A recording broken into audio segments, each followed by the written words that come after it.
Phenol part 9 में आपका स्वागत है। आज हम फिनोल की एरोमेटिक इलेक्ट्रोफिलिक सब्स्टिट्यूशन रिएक्शंस के बारे में अध्ययन करेंगे। एरोमेटिक इलेक्ट्रोफिलिक सब्स्टिट्यूशन रिएक्शंस यहाँ पे निम्न प्रकार है।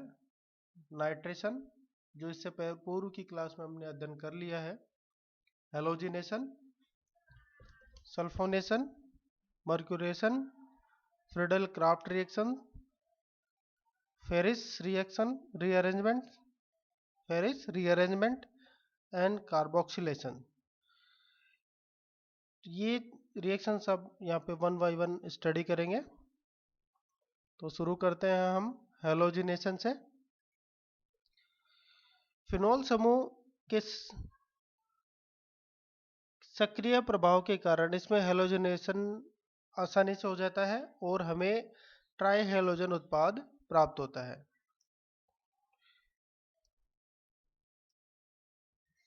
यहाँ पे देखिए हमने फिनोल लिया और फिनोल हाईली एक्टिव है इलेक्ट्रोफिलिक सब्स्टिट्यूशन रिएक्शन के लिए। तो ब्रोमीन की रिएक्शन जल की प्रेजेंस में कराएंगे तो हमें देखिए 2,4,6 ट्राई ब्रोमोफिनोल प्राप्त होता है, अर्थात हमें 3 सब्स्टिट्यूटेड फिनोल प्राप्त होता है। अगर मान लीजिए इस क्रिया में यदि कोई निष्क्रियकारी समूह ऑर्थो या पैरा स्थिति पर उपस्थित हो तो वह हेलोजिनेशन द्वारा विस्थापित हो जाता है। अगर मान लीजिए फिनोल में पहले से ऑर्थो या पैरा पोजीशन पे कोई भी कम सक्रिय ग्रुप लगा हुआ है तो वह हेलोजिनेशन के द्वारा सब्स्टिट्यूट हो जाता है। इससे देखिए, इससे पूर्व में यहाँ पे देखिए H है तो H रिप्लेस होके यहाँ पे Br 3 जगह लग गया। अब H की जगह अगर मान लीजिए कोई दूसरा ग्रुप हो, जैसे फॉर एग्जांपल यहाँ पे SO3H ग्रुप है जो कि कम एक्टिव है अर्थात निष्क्रिय ग्रुप है, तो यह H की तरह यह भी क्या हो जाएगा, सब्स्टिट्यूट, अर्थात यह भी जैसे H हट के यहाँ पे Br लगा, ठीक इसी तरीके से SO3H हट के यहाँ पे Br लग जाएगा। तो यहाँ पे देखिए रिएक्शन में हमने लिया है पैरा हाइड्रोक्सी बेंजीन सल्फोनिक अम्ल, इसी की रिएक्शन ब्रोमिनेशन कराएंगे तो हमें देखिए वही ऑर्थो पे भी और पैरा पे भी अर्थात 2,4,6 ट्राइब्रोमोफिनोल प्राप्त होता है।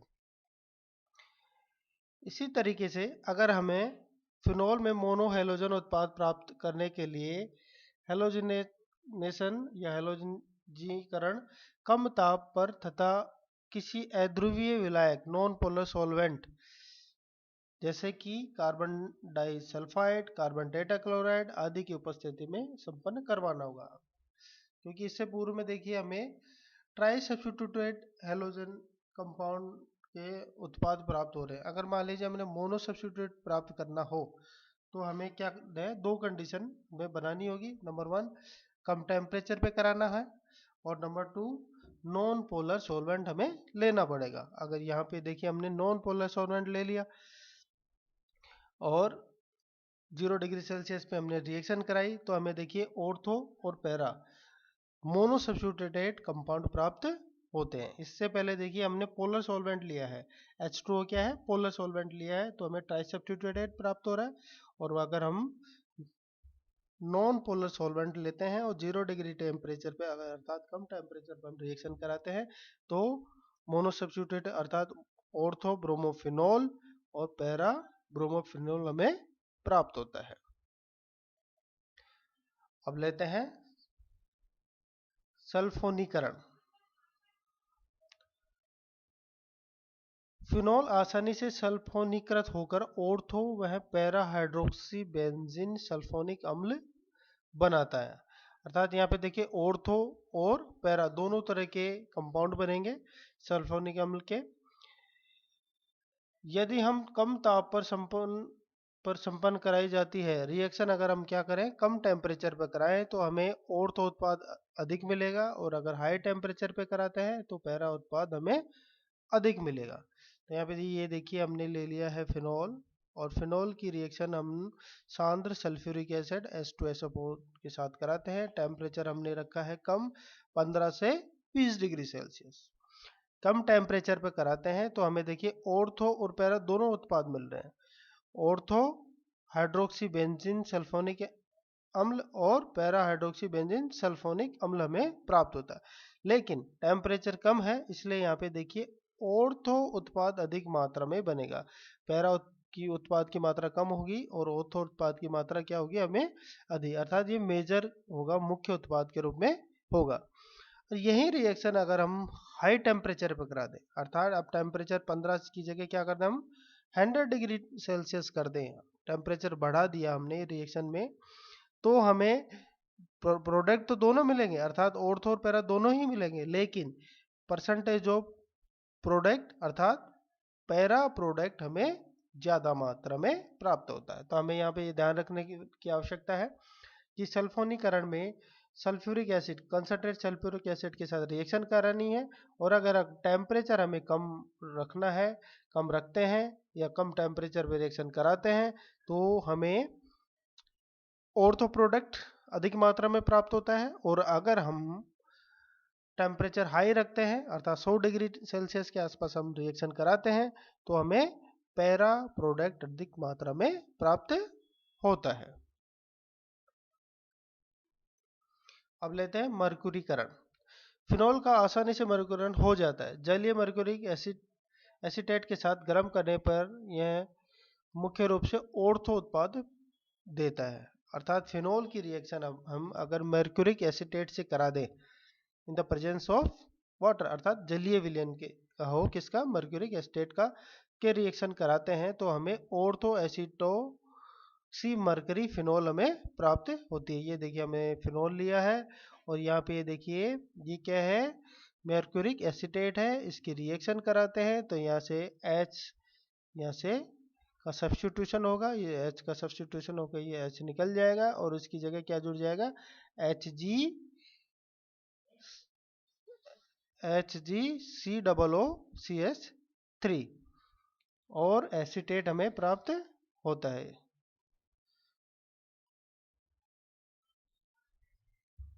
फिर लेते हैं हम फ्रीडल क्राफ्ट अभिक्रिया। फिनोलों की फ्रीडल क्राफ्ट एल्किलीकरण और एसिटिलीकरण दोनों प्रकार से अभिक्रिया संपन्न होती है। मुख्य उत्पाद के रूप में पैरा व्युत्पन्न हमें प्राप्त होता है। तो अब यहाँ पे देखिए शुरुआत करते हैं, देखते हैं यहाँ पे एल्काइलेशन को देखते हैं। तो एल्काइलेशन के लिए हमें CH3Cl की रिएक्शन करानी है, हमें किससे, फिनोल से, in the presence of AlCl3। तो हमें जो CH3 ग्रुप है, एल्किल ग्रुप है, CH3 मिथाइल ग्रुप है, वो ऑर्थो और पैरा दोनों पोजीशन पे सब्स्टिट्यूट करता है किसको, प्रोटॉन, हाइड्रोजन को। तो ये सब्स्टिट्यूट हुआ है H यहाँ से, तो हमें प्राप्त हुआ ऑर्थो क्रिसोल, और यहाँ के H का रिप्लेसमेंट सब्स्टिट्यूशन से हमें प्राप्त होता है पैरा क्रिसोल। तो हमें इस रिएक्शन से पैरा प्रोडक्ट की परसेंटेज हमें ज्यादा मिलती है, अर्थात मुख्य उत्पाद क्या होगा इसका, पैरा क्रिसोल। अब हमें एसिलीकरण करवाना है, तो इसके लिए हमें CH3COCl की रिएक्शन करानी है फिनोल के साथ in the presence of AlCl3। तो हमें वही दोनों प्रोडक्ट प्राप्त होते हैं, ऑर्थोक्रिसोल और, जैसे पैराक्रिसोल हमें मिला था एल्काइलेशन में, वैसे ऑर्थो और पैरा दोनों तरह के प्रोडक्ट मिलेंगे। तो यहाँ पे देखिए पैरा हाइड्रोक्सी एसीटोफिनोल प्राप्त हो रहा है, और यहाँ पे ये हो रहा है ऑर्थो हाइड्रोक्सी एसीटोफिनोल, लेकिन यहाँ पे वही सेम पैरा हाइड्रोक्सी एसीटोफिनोल मुख्य उत्पाद के रूप में प्राप्त होता है। अब लेते हैं फेरिस रीअरेंजमेंट, जिसको फ्रिज पुनर्विन्यास भी कहते हैं हिंदी में। तो देखिए फिनोल की रिएक्शन अगर एसिटिक एनहाइड्राइड से कराई जाती है, तो हमें फेनिल एसीटेट हमें प्राप्त होता है और एसिटिक एसिड हमें प्राप्त होता है। उपरोक्त एरोमेटिक एस्ट्रो को यदि निर्जलीय AlCl3 के साथ गर्म किया जाए तो फ्रीज पुनर्विन्यास होता है और हाइड्रोक्सी कीटोन बनते हैं। तो ये यहाँ पे देखिए, अगर AlCl3 की प्रेजेंस में अगर गर्म किया जाए किसको, एनिल एसीटेट को, फेनिल एसीटेट को अगर हम क्या कर दें, AlCl3 की प्रेजेंस में गर्म कर दें, ये तो देखिए रिएक्शन हो गई। इस रिएक्शन से हमें क्या मिला है, फेनिल एसीटेट प्राप्त हुआ। अब इस फेनिल एसीटेट में क्या होगा, रीअरेंजमेंट होगा, और इस रीअरेंजमेंट को कहते हैं फ्रिज पुनर्विन्यास। और ये कैसे होगा, देखिए, इसको फेनिल एसीटेट को हमने गर्म करना है निर्जलीय AlCl3 की उपस्थिति में, तो हमें ऑर्थो हाइड्रोक्सी एसिटोफिनॉल और पैरा हाइड्रोक्सी एसिटोफिनॉल प्राप्त होते हैं। अब देखिए रिएक्शन होती कैसे है। ये हमने ले लिया फेनिल एसीटेट, ये क्या है, फेनिल एसीटेट हमने ले लिया है। इसकी रिएक्शन AlCl निर्जलीय के साथ कराएंगे। तो यहाँ पे देखिए, यहाँ पे ये डबल बॉन्ड से ऑक्सीजन जुड़ा हुआ है, तो यहाँ पे देखिए C6H5O O का लोन पेयर Al के पास ट्रांसफर होगा, इसके साथ जुड़ेगा और COCH3 हो जाएगा। इसमें रीअरेंजमेंट होगा, रीअरेंजमेंट से देखिए CH3CO प्लस बाहर निकल जाएगा और C6H5O AlCl3 के साथ जुड़ जाएगा। ये देखिए, ये इसकी स्ट्रक्चर हुई। अब देखिए इसमें होगा, यह क्या है, कैटायन के रूप में होगा। तो यहाँ पे देखिए H लगा हुआ है, तो यहाँ पे ये अटैक करेगा इस पोजीशन पे, तो यहाँ पे ये जुड़ गया। अब जुड़ने के बाद में रीअरेंजमेंट होगा किसका, इस हाइड्रोजन के जो बॉन्डेड इलेक्ट्रॉन है वो शिफ्ट होंगे किसमें, बेंजीन रिंग में। ये देखिए बेंजीन रिंग में शिफ्ट होंगे और H यहाँ पे क्या होगा, बाहर निकलेगा, और साथ में यहाँ से एक Cl बाहर निकलेगा, तो HCl बाहर निकला, ये HCl बाहर आ गया, और यहाँ पे COCH3 इसमें जुड़ गया।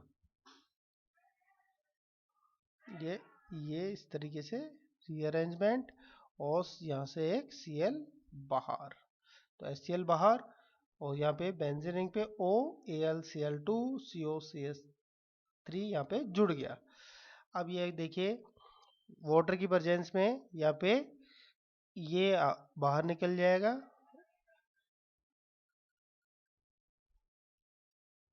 ये बाहर, और हमें फिनोल का ऑर्थो पोजीशन पे COCH3 सब्स्टिट्यूट हो जाता है। इसी तरीके से पैरा पोजीशन पे भी रिएक्शन संपन्न होगी। तो आज हमने देखा एरोमेटिक इलेक्ट्रोफिलिक सब्स्टिट्यूशन रिएक्शन देखी है, जिसमें नाइट्रेशन इससे पूर्व की क्लास में देखा। आज हमने हेलोजिनेशन देखा, सल्फोनेशन देखा, मर्क्यूरीनेशन देखा, और फिडल क्राफ्ट रिएक्शन देखी, और फ्रीज पुनर्विन्यास या रीअरेंजमेंट हमने देखा। थैंक यू वेरी मच, धन्यवाद।